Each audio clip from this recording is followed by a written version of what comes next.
Well, hello again. Welcome to Horror in Detail.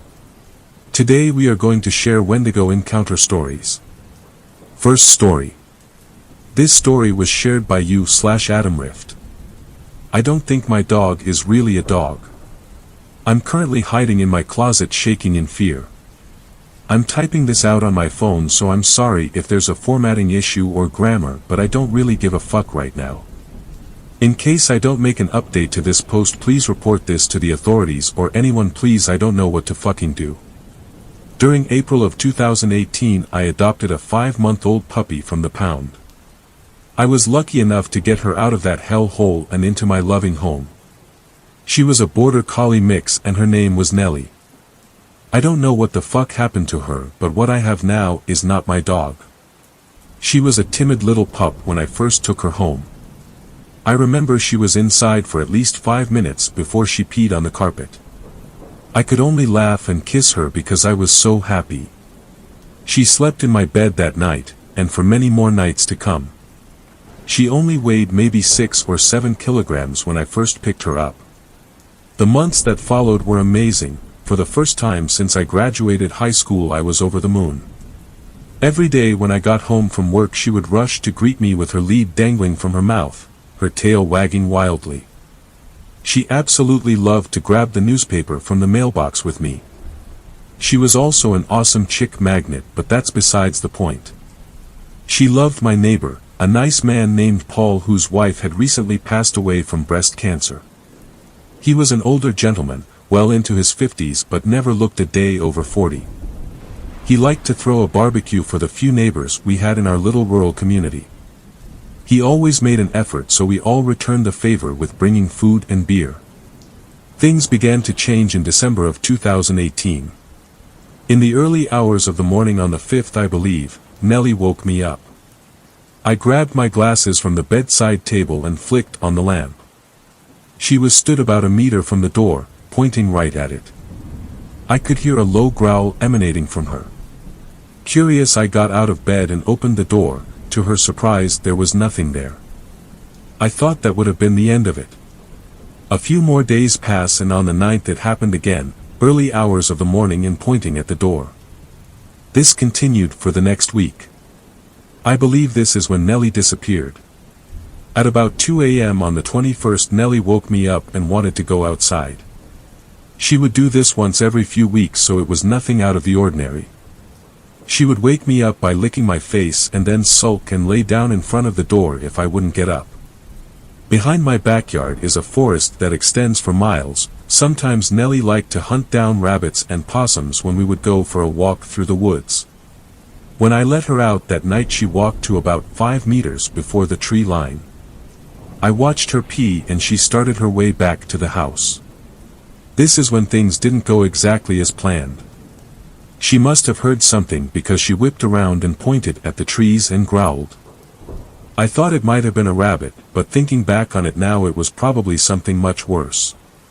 She barked, then made a beeline for the trees. She disappeared into the thickness before I heard more barking. Then nothing. Absolute silence. I was about to grab a torch and put on my red bands, but then the trees started rustling. There was no wind. It was distressing to say the least. Then they stopped. I called out her name and waited. About a minute later she wandered out of the trees and back inside. I thought nothing of it and promptly went back to sleep. I should have thought about it. As the months continued, things got weird. She stopped wanting to go on walks, she cut back on her food and began to get skinnier. I decided to change up her diet from dog biscuits to meat. She liked that. She really liked that. Sometimes she would run off into the woods to go hunting for rabbits or anything she could get her paws on. I also noticed she began to get bigger. Not fat bigger, because as she got bigger it looked like she got skinnier.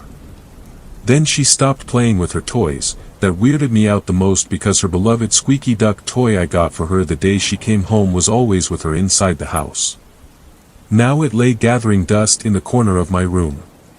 But she began to show a liking to the barbecue get-together Paul would throw.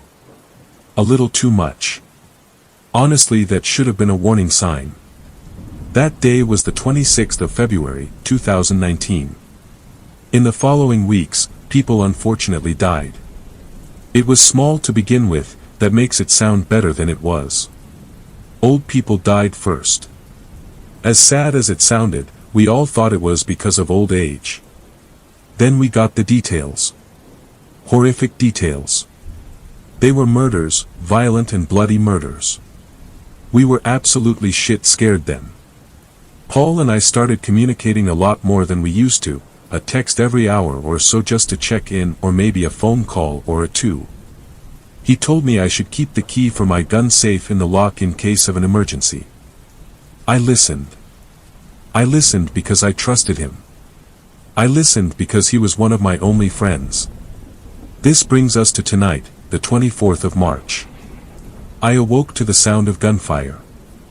I rushed over to my curtains and yanked them open. Paul's house was on fire.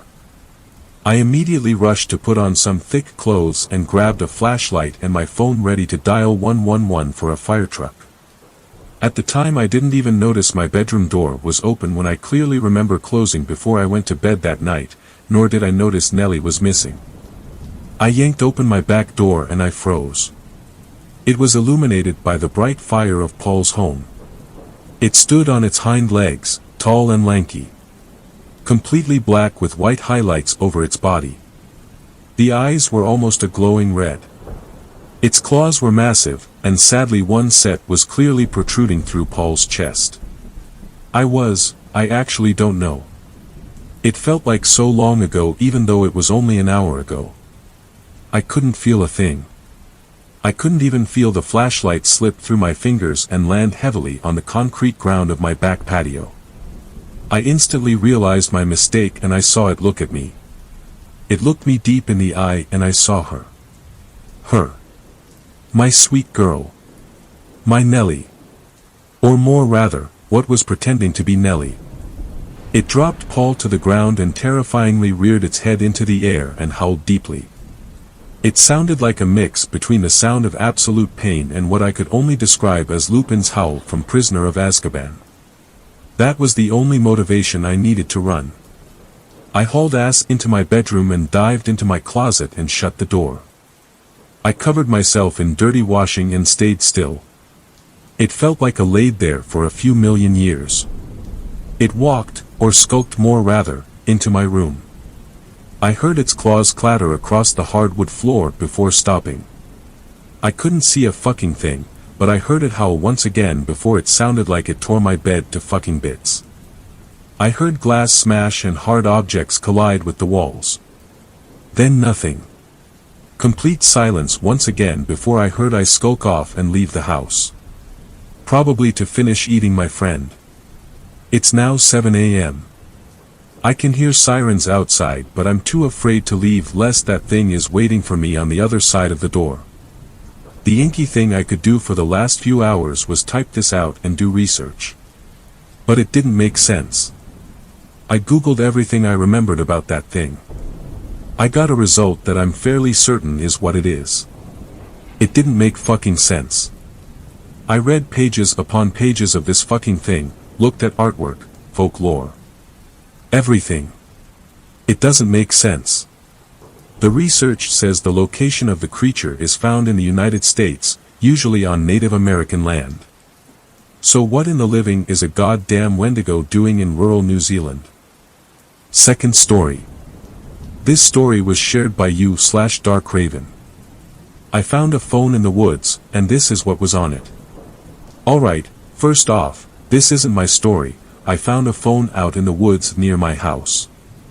They have been bulldozing and taking down trees to build new houses, and I like to walk around and see what they've done. I do not know the woman that posted this, or what her Reddit handle was, but I know that she wanted it up here because she believed we were the only people that would believe her. Her phone was pretty banged up and has absolutely no service. I figured this was the least I could do for her. From here on, these are the words of a Mrs. Helena White. October 9th, 2013. My name is Helena White. I am 36-year-old female from Kentucky, which is where I currently am. I need someone to see this, though by the time you do I will already be dead. I don't have internet access here, just my cell phone that's dying and has 100% no service.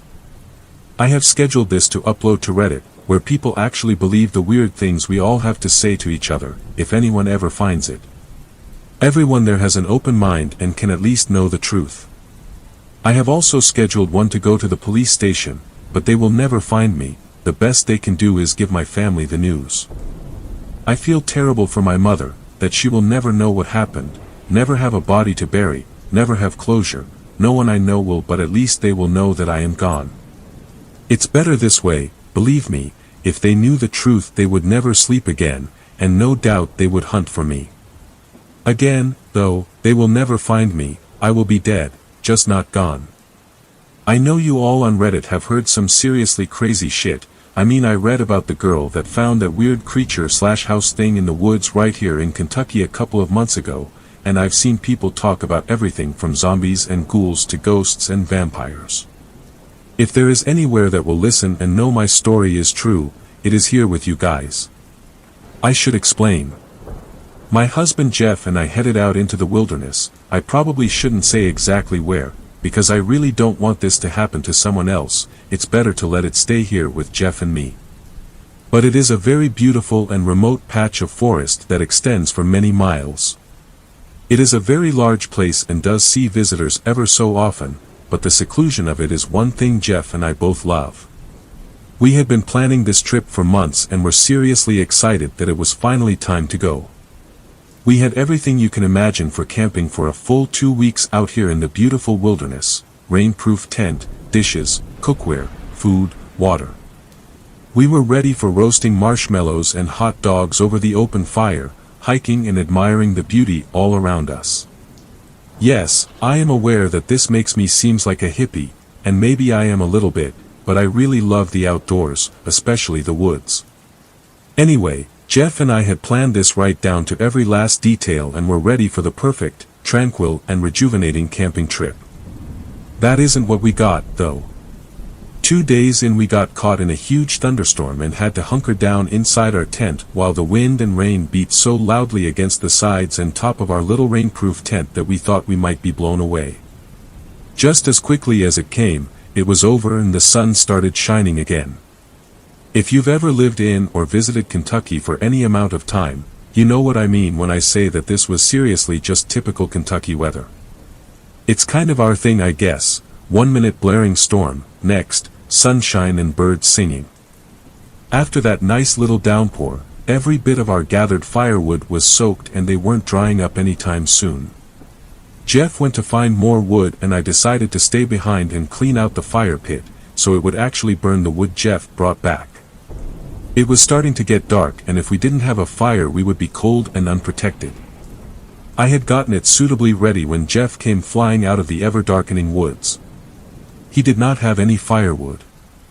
I was a little upset by this since it was already nearly completely dark.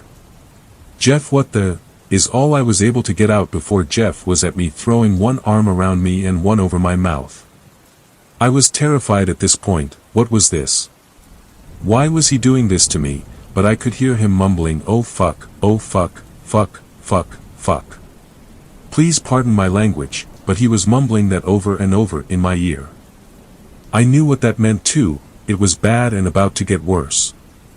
I heard my husband's voice in my ear again. Hallie, his nickname for me. When I say run, I want you to run as fast as you can back to the car and get the hell out of here.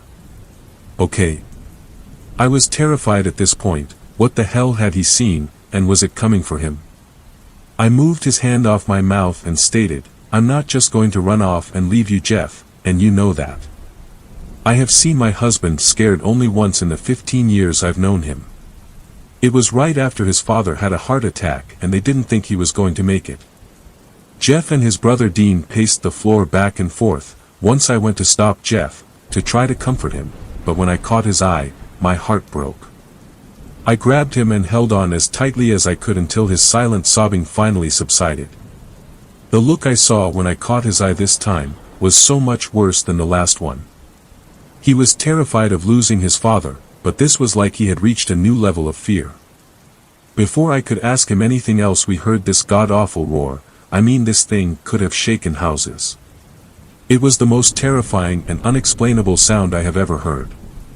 Jeff grabbed me, kissed my forehead and told me to run. I didn't obey. I probably should have, considering how things turned out, but it's done. Not 2 seconds later, this monstrosity of a creature comes barreling into our camp and within view. I am a little embarrassed to say that I screamed like a little girl. I think most people would have. This thing is so hard to describe, but I am going to try my best. This thing was at least 9 feet tall, maybe taller. Either way, he was big. What really threw me off though wasn't how high he stood over me, it was how skinny he was. I can't describe to you how skinny he was. It was like he had never eaten in his life, like skin simply draped over bones. His bones rippled through his gangly leathered skin. It looked like giant worms wriggling as he moved. His arms were almost as long as he was tall. They could stretch much farther than a typical man could, and he sort of looked like he just rose from the hell of the earth. He had a large head that looked like that of a deer, only a psychotic evil deer from Satan. His nose elongated and dripped with white, foamy drool. Just like a deer, he had long knotty horns that branched from the tip of his skull.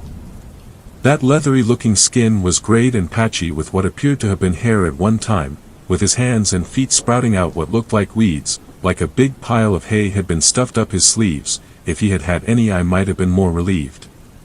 The creature stood, watching for a moment, taking us in as we did him. I was terrified. I had never seen anything like that before. The scariest thing I have ever encountered in the woods was a wolf, but luckily it was alone and didn't appear to be hungry, so he just turned and jaunted off. This thing was quite the opposite. He looked hungry and determined. I started to scream uncontrollably. Apparently it didn't like that. He let out a roar at us, blowing that foul-smelling drool all over us, that sounded like everything you can think of dying and screaming in their death all at once. He then extended one of his giant arms and smacked me with it, and grabbing Jeff before I could even get back up. I heard a rumbling sound as he pulled my husband closer to him. I realized with horror that rumbling was of hunger. Jeff was gone in an instant. The creature snapped his head off like a doll, and swallowed in one quick gulp. He began just biting into Jeff's body like he was some kind of sandwich or something. The crunching was the worst. Trust me, it is a horrid sound no one ever needs to hear. I threw up, screamed, and then remembered that Jeff had told me to run. I was too late though, because just as I was pulling myself, painfully I might add, out of the brush pile I had landed in, the monster was done with Jeff. Just like that, the man I knew for 15 years, the man I called my husband for 14 years, was just gone, but then he came back. The monster taunted me by becoming reflective. As he moved, a facade of Jeff took his place. I could see my husband, like he had become him, but I could see through it too to the monster behind the disguise as well. Perhaps it was because I saw the monster before he changed. I don't know. Whatever the case may be, that thing can take the form of people it has killed and eaten, or at least, that's my best guess. I finally freed myself from the brush and took off, full speed ahead toward the direction of the car, my husband's melodic voice filling my mind, my ears, my very core, beckoning me back. He was so convincing that I almost turned back. I fell into a huge hole. I think it was a trap. I just don't know if it was a trap from people for that monster, or a trap built by the monster to catch people. Either way, I fell at least 20 feet and my leg is broken in 3 places. I can't even move it. I'm going nowhere. I'm sitting here writing this now because I can still hear my husband's voice calling for me, and sometimes the monster's roar. He is looking for me, but he thankfully went the wrong way. I know what's going to happen though. He'll be back shortly and he will kill me, and then he will steal my face. So, please, if you ever find this, anyone, get out of these woods now. And don't come looking for me. I am dead. We both are, and some horrible monster is wearing our faces so he can eat you too. Mom, I love you so much. Don't come looking for me. Goodbye. Helena White. Me again. I can tell you this, I'm not going back out into those woods. Quick update, apparently you should not Google the name of the woman above, Helena White, as she appears to be a porn star. When I Google my name I get sent to a boob page. It kinda sucks. Anyway, for those of you wondering, let me try to explain it a little better. I live about a mile from where they have been logging. They are building a new road, one that is supposed to make it easier on us all to get around. Basically, they are bypassing our town. But, the important part is that before they started the logging I spent a lot of time back into those woods. I liked the solitude and atmosphere, at least, I did. I don't know how I got lucky enough to find that phone, but it was in a huge pile of dirt, barely sticking out of the side. They are ripping the place apart back there. I suppose it does have to be level for a roof though, right? I brought the phone home, of course it was dead. I was able to charge it with an older universal charger my dad has. It was a fairly nice phone, and I thought I might be able to clean it up and give it to my little brother if I could get it working. I did. I went through it and I came across this message in a notepad app. I have absolutely no idea who this woman is, nor did I know that there is a porn star with the same name, LOL, sorry about that. As for the monster she keeps talking about, I don't have a single clue. I have never seen or heard about anything like that around here. Our campfire stories and old legends are pretty much the Goat Man and Bigfoot, so your guess is as good as mine. I thought of a Wendigo and a Skinwalker, but there have never been any stories of anything like that around here that I know of. Third story. This story was shared by you/colloquial_eloquence. Need help identifying what I saw in the woods? I'll be as short as I can with the backstory. This took place about 5 years ago. I live in an area semi-near the Appalachian Mountains, and spend quite a bit of time in the woods. The area I live in is known for being out in the boonies, and sketchy stuff is common, creepy hunters, weird houses, etc., and usually joked about. My friend and I, we'll call him Conley, used to be the dynamic duo of woodland exploration. We would trek miles upon miles every day, and for our age at the time, middle school, that was fairly impressive. So, one summer's afternoon, Conley and I are several minutes into our trek.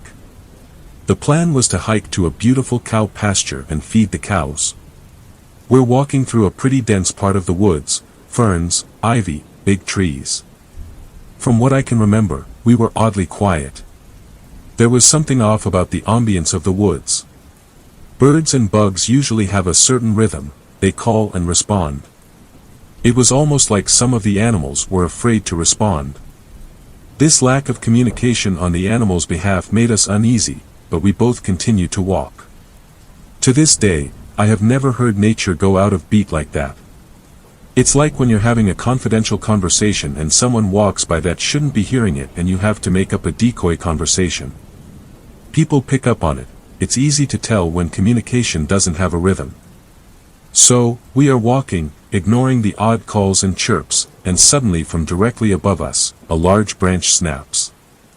I say large because it didn't sound like a twig popped, it sounded like a substantial section of the tree exploded. We look up and see a mass, presumably the tree branch, falling towards the earth. It smacks into the ground about 10 feet in front of us, and immediately my heart stops. The woods has gone completely, and I mean completely silent. Looking at the branch on the ground, I realize that there are two objects in front of me. The first is the branch, which is large enough to hold over 150 pounds. As my brain tries to comprehend the second object, I realize first that it has unhealthy gray skin. Yes, skin. Next, I see that it is skinny. It has long limbs, with pointy elbows and kneecaps. My entire body is frozen. This creature stands up on two legs, completely silently, and is easily a foot taller than me, so about 7.5 feet tall, and that's when I notice its legs are reversed. Like Mr. Tumnus from Narnia. My eyes follow its body up to its head and I see that it has an extremely elongated nose, almost like a dog's snout. Its eyes, which are black, pass over me and look right at Conley. It has teeth. Big, yellow, disgusting carnivorous teeth. Around then my fight or flight reaction kicks in, as this entire ordeal has only taken about 3 to 5 seconds. I look at Conley, he looks at me, and we haul ass in the opposite direction.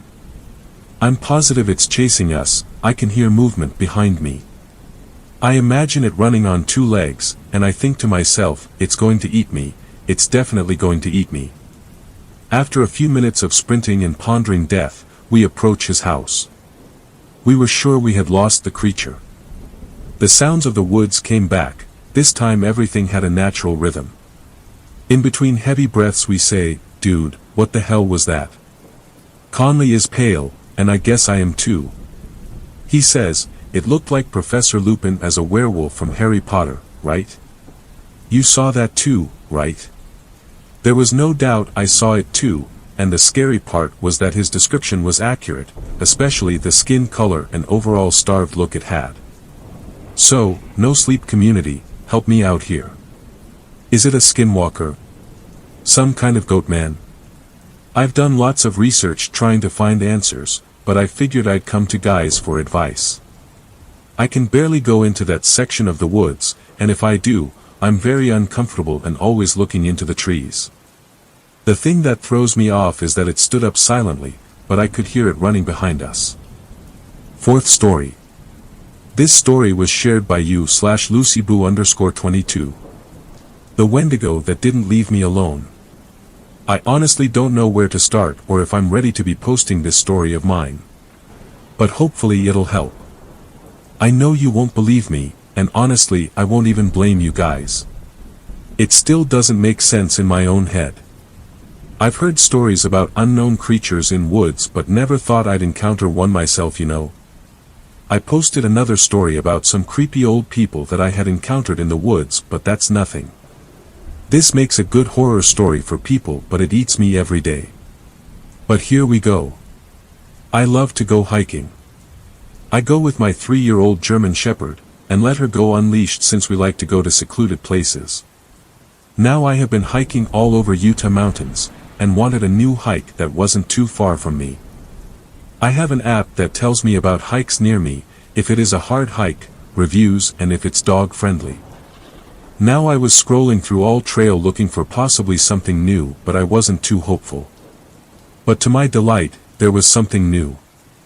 I don't know why I don't remember the name of it, but I do remember it was at the bottom of the list and it had one review saying, "Good." I thought that was kind of strange, mostly because people love to review hikes and try to tell the city what they can do to improve the hike and make it more safe, but I figured it wasn't a popular hike.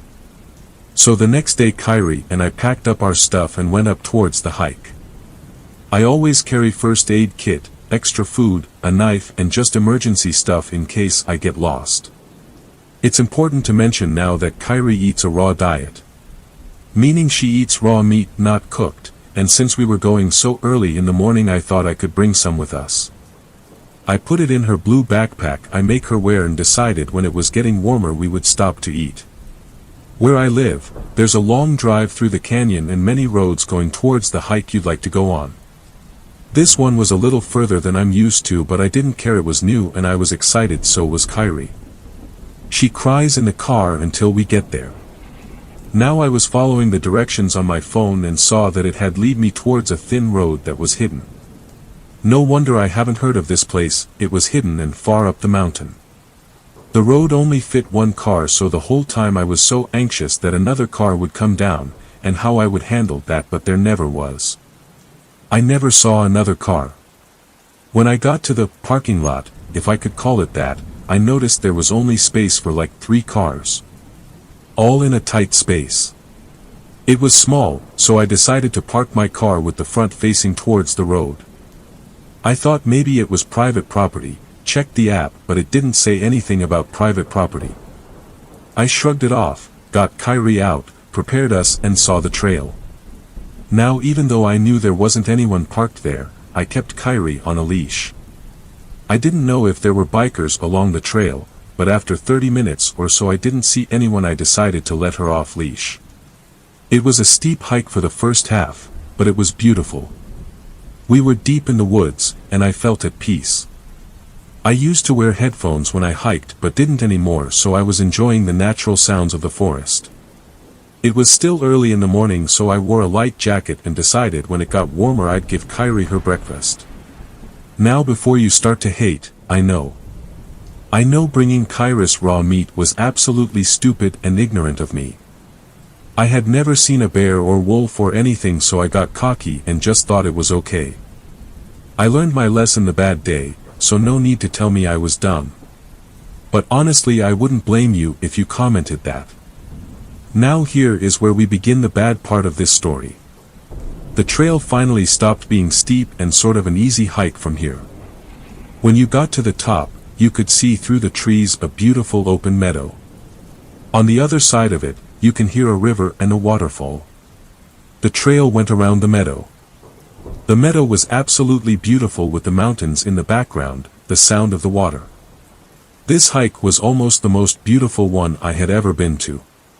When Kyrie and I were sort of in the center of the meadow, she stopped right in front of me and looked towards the meadow.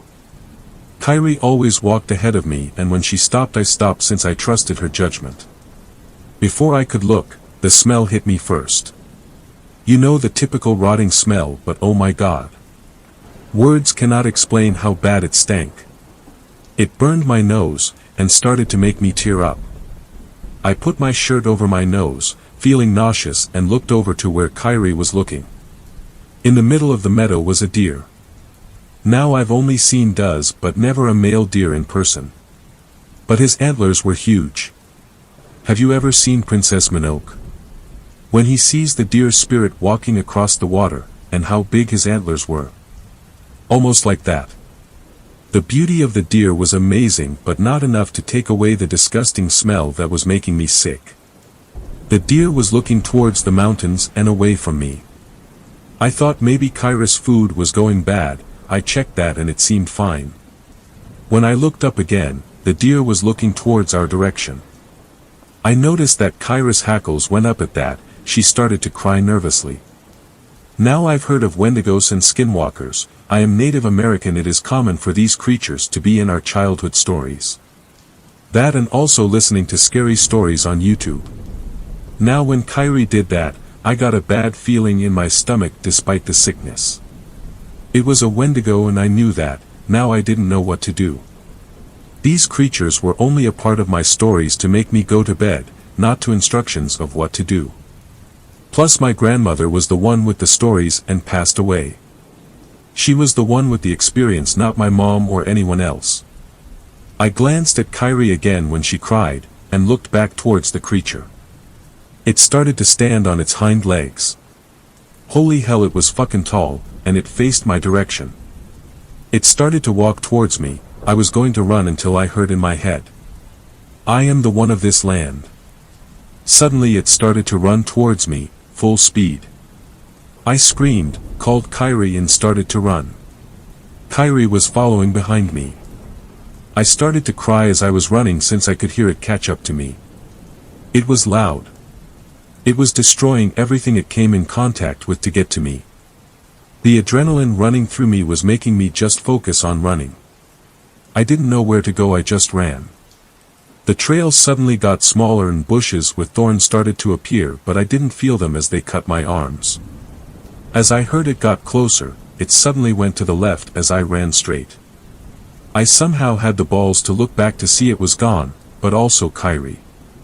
Kyrie, I said, but right as I called out for her, the trail ended with a foot drop onto a patch of rocks. I hit my head, bleeding a bit. But again I couldn't feel it that much and just got up. I looked towards the forest when I suddenly heard a loud cry from my right. It was Kyrie. Kyrie. I cried out. I stood up, crying and lost at what to do. I looked back to see a river leading up to the waterfall I heard. Suddenly a heavy weight ran into me and we both fell back. I hit my head again on the back and looked up to see Kyrie. Kyrie had blood all over her. It was pouring from her neck. Kyrie. I cried out. She was whimpering, and breathing heavy. She still had her backpack on with some cuts in it. Before I had a chance to help her, a scream came from the forest. I looked back at the waterfall, and somehow had the strength to pick up my 85-pound dog and carry her. I don't know where I was planning to go. I was just running to the waterfall as if it was a safe place. I was almost there when I heard the creature land on the rocks that I did early. I tripped at that and looked back to see it looking at me. Its eyes were black, or I think so. It could also be that there wasn't anything in there. I don't know. I took off Kyra's backpack and threw it towards the monster, hoping it would take the meat and just leave us alone. I was scooting back towards the waterfall, crying as I did so, holding and dragging Kyrie with my left arm. I found that being so close to the creature made me literally weak to my knees. It walked over to me, taking huge steps. It looked so different than before. Before it looked like a deer, and now as it crawled over to me it looked like a monster. I don't know how else to describe this awful demon, I don't. I'm sorry. But I felt water hit my head hard as I had reached the waterfall. I kept going until I was up against the wall. There barely enough space where water wasn't hitting Kyrie and his faces. Kyrie felt limp at this point. I could somewhat see the creature through the water, but still saw it coming towards me. It stood on its hind legs when it was close enough to me, watching me. The smell was so disgusting, I couldn't help but throw up in my mouth. It reached his arms out to grab me. I screamed so loud. I actually lost my voice. After I let out that scream, another scream came from the deep forest. The creature snapped its head almost completely backward, looking towards the scream. The scream sounded like the one this one had let out earlier. I was still holding on to Kyrie, crying and screaming since its arm was close. It looked back to me, pulling its arm away, and again said in my mind, "I am the one of this land." With that, it took steps back watching me and went down the river bank. It crawled on all fours, stopping next to Kyra's backpack. It ripped it apart and pulled out the meat, eating it with the plastic bag that it was in. It suddenly screamed and ran towards that direction of the scream from earlier. When I thought it was gone, I stood up shakily and carried Kyrie towards the trail again. When I was running, I came across my backpack that I had left earlier and stopped. It was ripped apart, so I took off my jacket and wrapped it around Kyra's neck where she was bleeding a lot. After that, I barely remember. All I remember is carrying Kyrie and driving down, screaming the whole way towards the emergency vet. They asked us what happened and I told them it was a bear. They called the ambulance since I had blood all over me and they couldn't tell if it was mine or Kyra's. Kyrie made it through surgery and had to have some stitches on her, along with a pad. It didn't really heal and a huge bump grew on there. It had been infected but eventually got better. She also had a bite mark on the top of her left eye, but that healed much better. They pulled out a 4-inch tooth. I don't have it because I couldn't even look at it, but they declared it from a bear. Even though they said it looked weird. While I was waiting for Kyrie, I went to look up the trail on the app, and it was gone. Why or how, but it is. I don't remember where it is either. That's all a blur. I have some pictures up of Kyrie. The one with my niece is a hike my mom took her on with my niece. It had been weeks after and my mom thought to try and help her through it. Kyrie looks nervous in the picture, but you can see the huge bump on the left side of her neck. There's also a picture with Kyrie and her bandages around her neck. And the one that is the most recent of her neck, it's black. The stitches came out. The last picture is of the top of her head, also black, but it's healed now. I'll have pictures of these but don't know where or how to post these. I haven't been hiking since, and I refuse to let Kyrie go. That time my mom took her, she did it while I was at work but regretted it because she said Kyrie was crying and was so scared they had to just go home. My mom knows, I screamed at night from nightmares for a week or two. My mom put white candles in my room to get rid of the bad spirits attracted to my negativity. So yeah, here's my story. I've heard stories where people saw a Wendigo and they didn't get harmed, and God, I wish I went through that. I hate hiking. My therapist thinks I may have some PTSD but only knows of it as a bear. I'm getting through it, Kyrie is too. Hopefully one day I can go back, but I don't see that being for a while. Please, if you're going to go up to the mountains, please prepare. Mother Nature is not only unpredictable but has things in there that just don't make sense in our heads. So please be safe. I say that with serious sincerity. If there's any other subreddits I can post this to, I would love to know, so I can share my story and maybe help others out there. Thanks for reading. Sixth story. This story was shared by you/Bloodhunter62. Your friendly neighborhood Wendigo. Before I begin, I'm a 16-year-old male. About 3 years ago, I was in Virginia visiting family over summer. We were right outside the DC area and staying in a 2-story house near the freeway. On the other side of the freeway was a forest. So my mom, her boyfriend Eric, and I were all staying with Eric's parents. We had brought some night vision binoculars and decided that tonight was the perfect time to use them. So, after dinner, we gear up and head out. We pass under the freeway and head into the woods. When we get about 5 minutes into the forest, we set down our bag and take out our binocs. My mom looks around with them for a while, seeing a few squirrels here and there. She gets tired of them and passes them to me.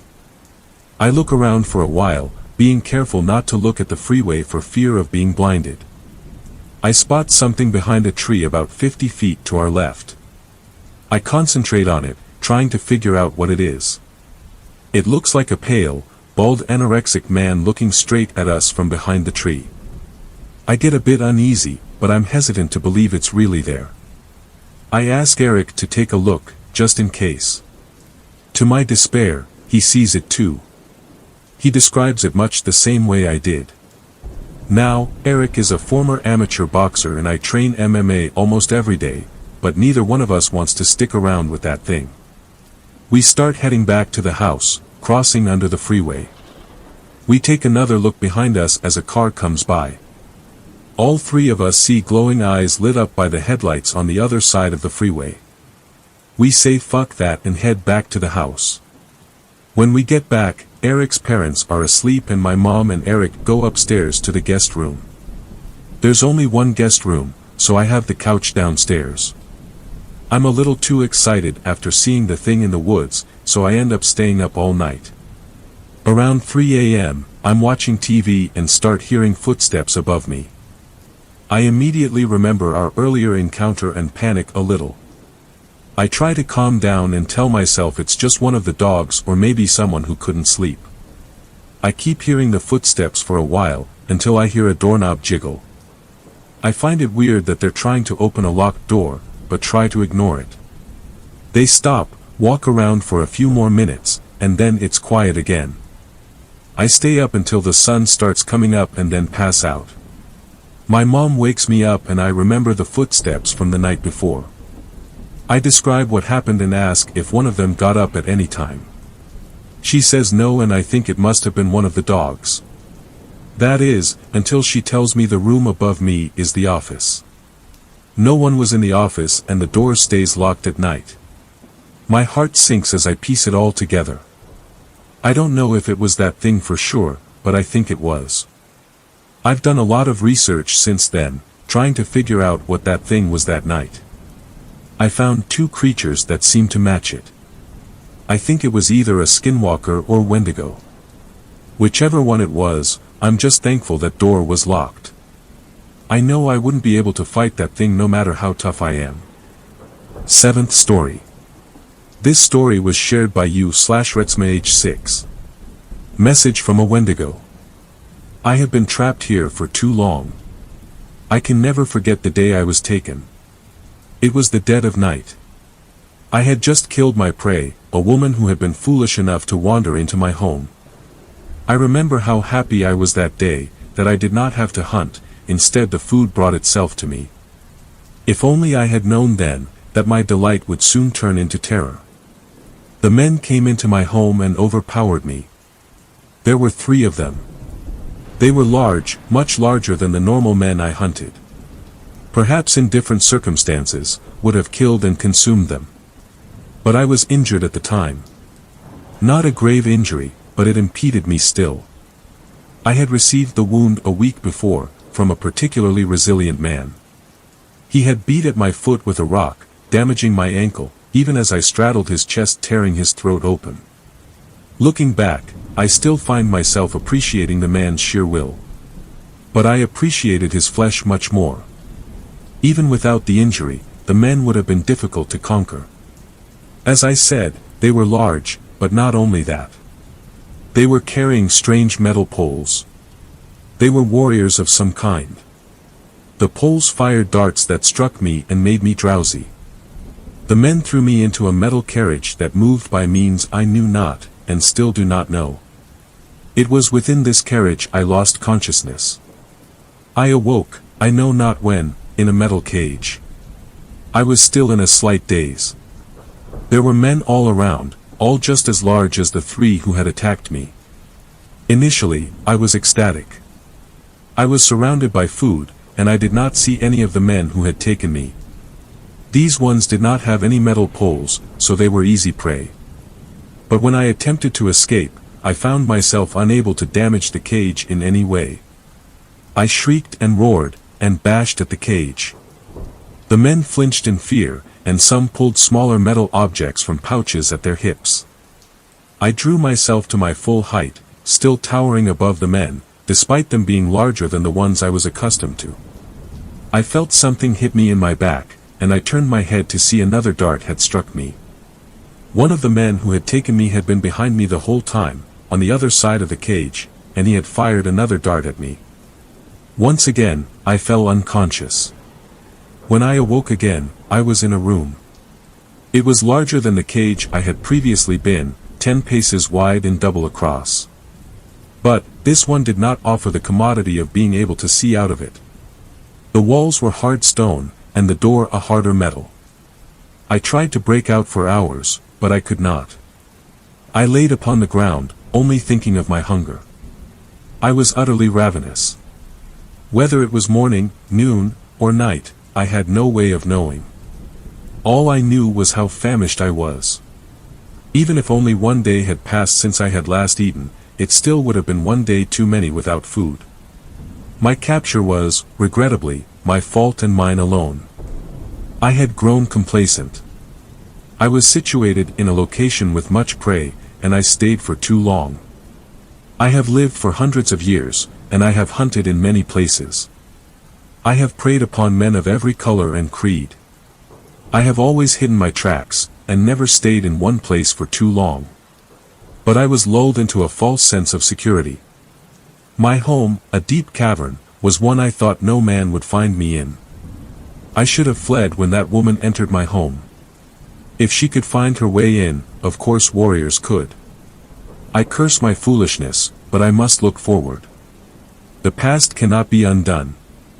All of this happened a while ago. I can only estimate the length of time that has passed. I assume it to be a fortnight. 1 fortnight, stuck in this prison. 1 fortnight too many. The men frequently take me from the room. They always do it the same way. A small part of the door is opened, and meat is thrown in. I devour it, for I am starving, always. I am rendered comatose moments afterwards. They have poisoned the food. In the brief seconds before I am unconscious, I can see the door open and men enter. I always awake in the same room, but in a different position from where I fainted.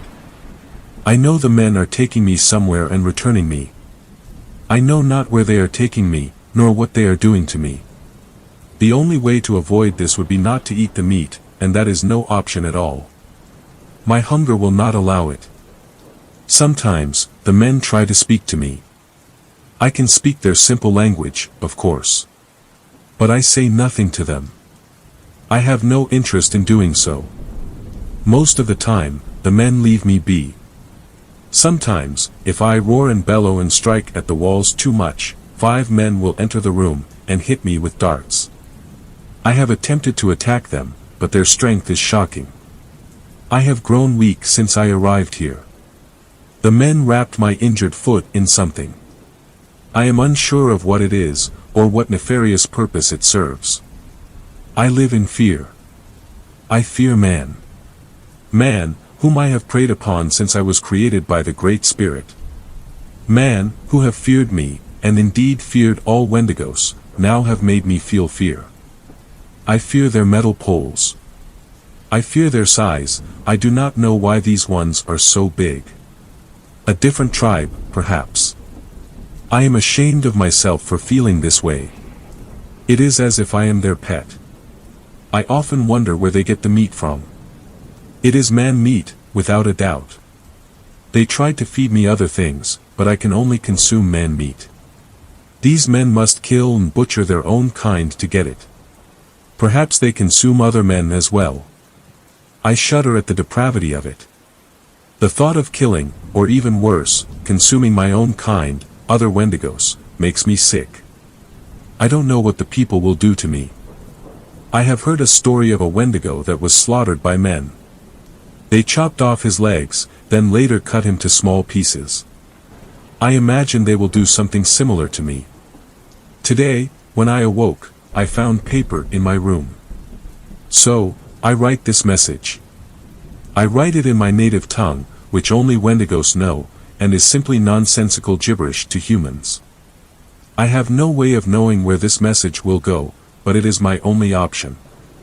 If any of my kind somehow finds this, please save me. I will forever be in your debt. Dr. K. Bowman. The preceding transcript was written by a man named Ned Terrell. Canadian, 2.05 m tall, 34 years old. Worked as a dentist. Him and his girlfriend went missing 3 months and 4 days ago, and were presumed dead. Mr. Terrell lived a normal life prior to his disappearance. He received a proper education, was never abused, never had mental health issues, or any sort of violent behavior. All of his friends and family spoke of him quite highly, until they were informed of his actions. Those who knew Mr. Terrell noted that he had always been quite fascinated with superstitions, legends, and mythological creatures. On multiple occasions, he would go on trips to attempt to find these supernatural beings. He has traveled to Scotland to look for the Loch Ness Monster, America to find several creatures including Bigfoot and Mothman, Malaysia, Indonesia, and Singapore to find a Pontianak, as well as several other countries. His most recent interest was the Wendigo. The Wendigo is a Native American legend, but is quite well known in Canada as well. It is somewhat surprising that Mr. Terrell never went looking for the Wendigo earlier than he did. The stories behind the Wendigo vary quite a fair amount.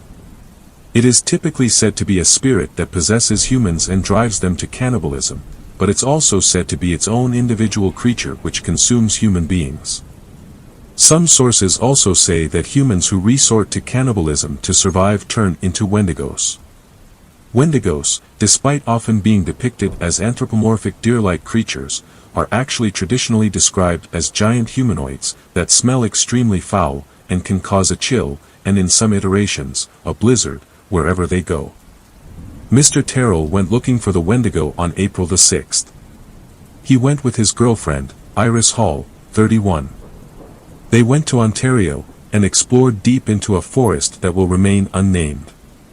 They informed their family and friends that they would be gone for at least a week, maybe a few days more. An extreme blizzard hit the area they were in, and their families were worried. After they still had not returned after 1 week and 5 days, they were reported as missing. After nearly a month of searching, they were not found, and were declared dead. 2 weeks after this, it was noted that several children were reported missing from towns near the forest. 20 children in 4 days. They found the bodies of several of the missing children, partially consumed. The worst was a 6-year-old boy, who I won't name out of respect for him and his family. I saw the body and, while I won't go into detail, I will note that the damage was so severe it was presumed that a bear had attacked him. Wildlife control was called in to reduce the animal population of any predators in the area. Well over 50 men were deployed and, over the course of the next couple of months, tranquilized and relocated dozens of wolves and bears. But the attacks never stopped, or even slowed. While almost all the missing people were children, a very small number of adults also disappeared. 3 to be precise. 2 men, both aged 23, and 1 woman, aged 21. It is worth noting that all the adults who disappeared were extremely small in stature, and could be mistaken for large children, as opposed to adults. Finally, 3 wildlife control rangers happened across a cave with several bodies surrounding it. They entered. Upon entering, they found Mr. Terrell. He was standing over the remains of a young girl, who has since been identified. She was 12, and was out for a hike when she passed by the cave and was taken. She lived about 2 hours away from the cave. Once again, I will not reveal her name. Due to Mr. Terrell recording everything he and his girlfriend did on the trip with an action camera, we know exactly what happened. The camera was found in the same cave as Mr. Terrell, and there are several videos recovered.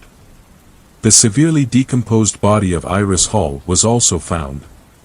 The videos are as follows.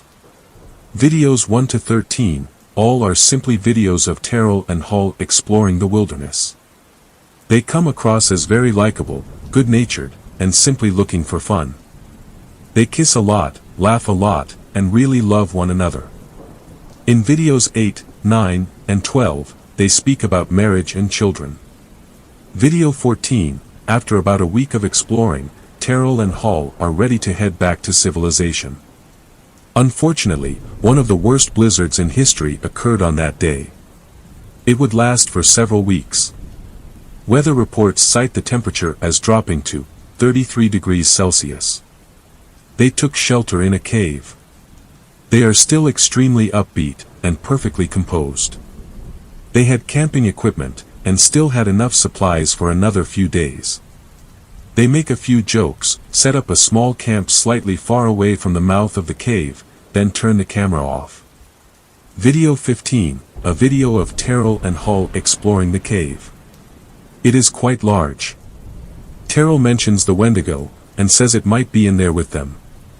He says that the cannibalism aspect of the Wendigo is what disturbs him the most, and that the very thought of it makes him somewhat nauseous. Hall questions how a human could sink to such depths. The video cuts off abruptly for no reason. Presumably a malfunction. Video 16, another video of the duo exploring the cave. Iris suddenly slips and screams. Terrell rushes towards her. He carries her back to the camp. He pulls the camera off his head. It ends up face down in the dirt. The video lasts for several hours before turning off, presumably due to the camera running out of battery. Video 17, Terrell facing the camera. He is noticeably upset. He remarks that Hall's leg is severely injured, the blizzard still going on, and their food is gone. He says he doesn't recall eating any, and Iris doesn't either. He stares blankly at something off screen for several seconds, then turns the camera off. Video 18, a goodbye video from Terrell and a barely conscious Hall. Only the upper half of Hall can be seen, due to the lower half of her being covered by a blanket. It is impossible to know the extent of the injury she suffered from. Given how much blood is on the blanket, it can only be assumed it is very severe. The two genuinely think they are going to die. Video 19, another video with Terrell facing the camera. He is scarily thin now. Skin like paper, sunken cheeks, blank expression. He says the blizzard has been going on for a long time, and shows no signs of stopping. He remarks that he is starving to death. He talks about the Wendigo, and mutters something under his breath. The word cannibalism is barely audible.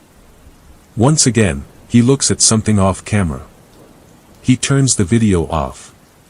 Video 19 is the final video. But we can easily deduce what happens. Left with no choice, Mr. Terrell cannibalizes Iris Hall. He has a psychotic breakdown.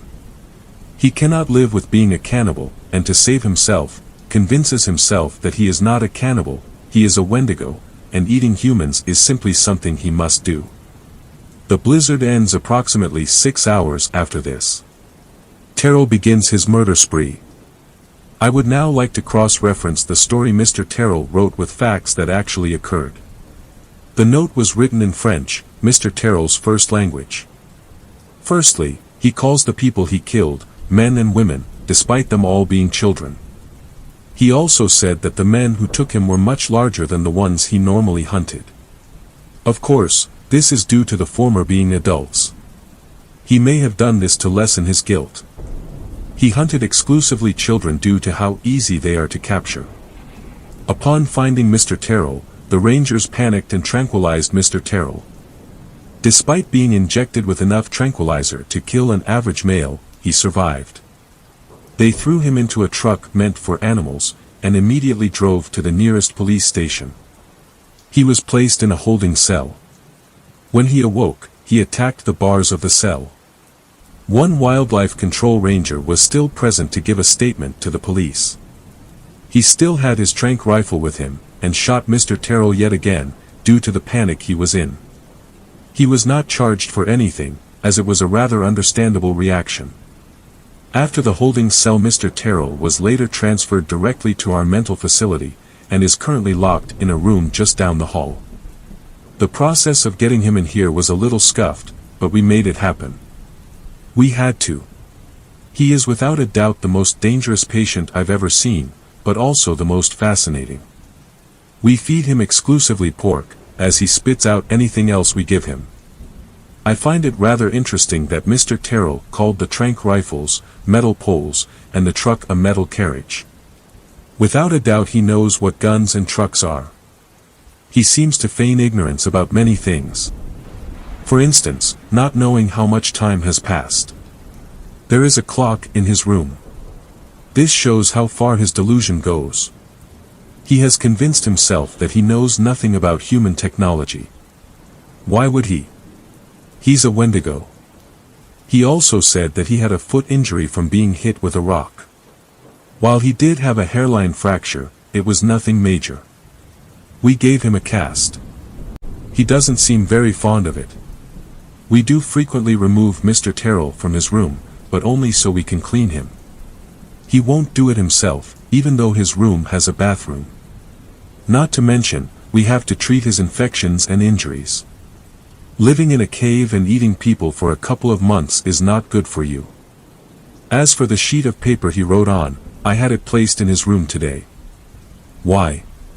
Sometimes, people write down exactly what's wrong with them. Terrell will stay locked up for the rest of his life, and probably die still thinking he's a Wendigo.